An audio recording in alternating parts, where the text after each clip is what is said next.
And you mentioned in your article, Intelligent Era, the era of quantification with the Internet of Things, so we can measure anything and everything. And you could see, perhaps in the health sector, how measurement of our health and tracking of our health will make a great contribution towards diagnosing and predicting illnesses. You want to say a few things about that?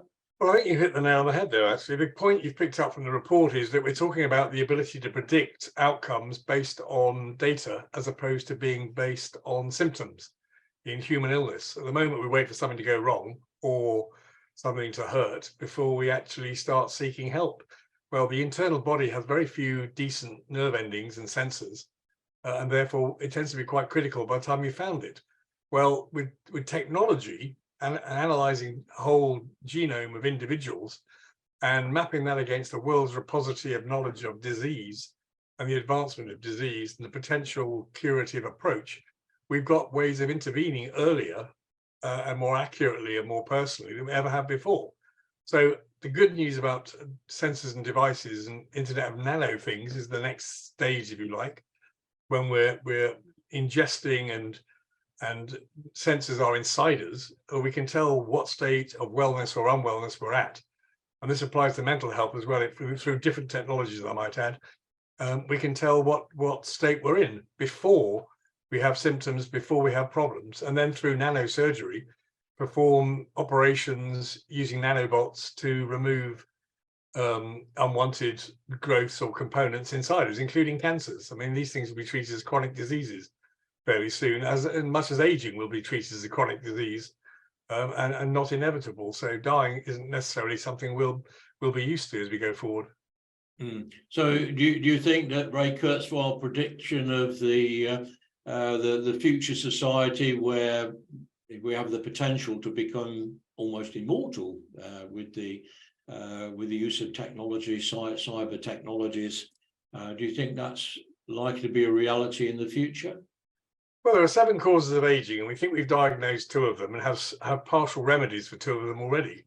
So, and the gerontologists will tell you that they feel they can turn back the signs of aging. Literally, they're caused by straightforward human bodily processes, and they can be reversed once they're identified and isolated, so that individuals can grow thicker hair, darker hair, smoother skin, better organ condition, less damage to aging components that are made in us. And there aren't that many in important organs. I think the total is 48 inside us or thereabouts. Someone will probably correct me, but a lot of those we can 3D fabricate very shortly. If not, we're already doing some of them already, even though we're not approved to install them. So we can replace hearts and livers and all manner of things based on our own human genome and biomass, and physically replace them, as well as use tools to adapt ourselves so that we can live longer. I mean, the problem is you might go down to the disco, have a great dance with somebody and find that they're 308 and you thought they were 25. So it's going to cause enormous enormous conflict and confusion. But actually more important, the haves and have-nots, I think you mentioned that earlier. This is another division that is far more important than all the rest of it. Is the person who can live to be 500, which I think was announced some while ago by Aubrey de Grey in one of his more dramatic moments. He's talking about that capability. Well, you can only imagine that those with huge wealth will be able to access that before others. I mean, clearly Steve Jobs, unfortunately, didn't live long enough to be able to take advantage of it. But, before very long, we will see life extension being developed simply because we have the wealth to engage with these sorts of tools. Now, going on to the impact of technology, what sectors do you think are likely to be most affected by these kinds of technologies? Anything that's got any sort of repetitive component to it, anything that's cognitive, anything that is based on a process and can be codified. So lawyers, accountants, IT engineers to some degree, for quite a lot of degree actually. I don't know, logistics, warehousing. It could be in transportation, of course, with autonomous vehicles. insurance with IoT sensors, artificial intelligence for all manner of underwriting or prevention of risk or loss, real estate, because the whole process of constructing, maintaining, managing, disposing of property can all be automated pretty much. And increasingly, the actual process of constructing the building can be automated. So it's across, I would say, probably all of the cognitive thinking world. I mean, tasks like retrofitting plumbing and where, you know, are probably reasonably safe, where we need to apply a skill to a complex, difficult environment. It probably isn't worth a machine doing that. But, you know, farming, we're at the stage now where we can probably look at a farm in 1 meter squares and treat each meter of ground differently through robotic tractors and fertilizer distribution, etc., etc.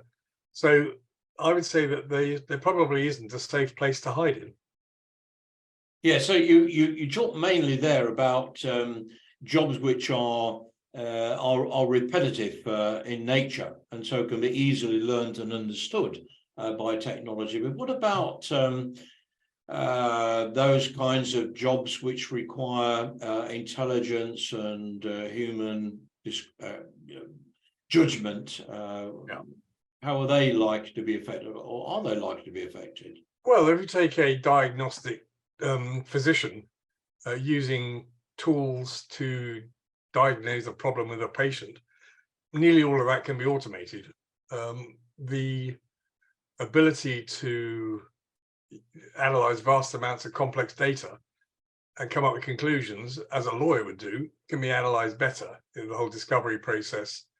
The ability to understand the risk of a scenario prior to underwriting can be far better done with technology analyzing geolocation, geospatial data maps, weather history, forecasting tools, and come up with a reasonable underwritten price for a particular risk that is taken on board. So there are very few high-level cognizant jobs that are going to be unscathed by technology. In fact, they're talking now about, I don't actually believe the number, but I think I saw an article saying by 2035 we should see the CEO of the year being an AI engine.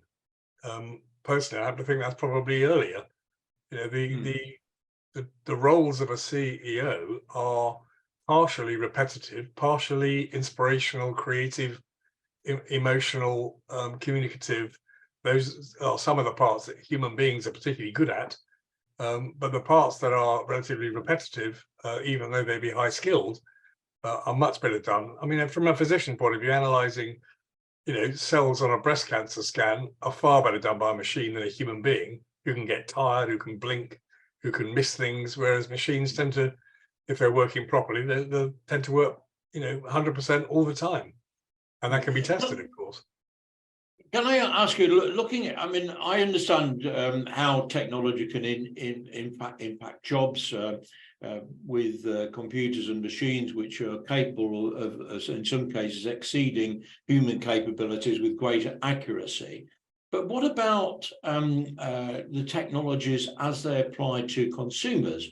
Now, here I'm thinking about jobs like teachers and, to a certain extent, doctors and nurses.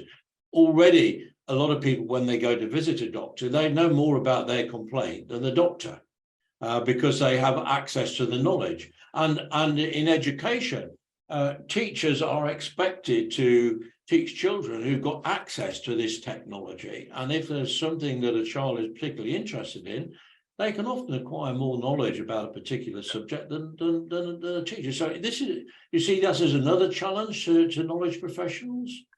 I think if we try and maintain that we know more than the our client, customer, pupil, then we're going to get stressed. If we work with our client, customer, pupil, and use the tools available to us and come to conclusions, for example, the physician based on their experience and other knowledge, helping the patient come to a conclusion about what their issue is. Funny enough, you get asked now when you go and see a physician, what do you think you should do? And you think, well, I don't want to be asked, what do I want to do? I mean, I need you to tell me. I'll tell you what the issues are.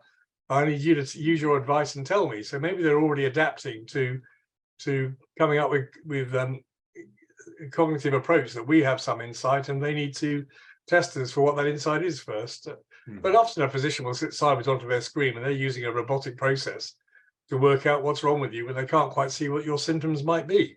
So they're not always sitting there putting your details in the screen. They're often asking questions and being given questions to ask. So maybe we need to rethink the relationship between teacher and pupil and doctor and patient to allow the greatest use of these tools without reducing the importance of a teacher, because they've got a huge role, and a physician has a huge role.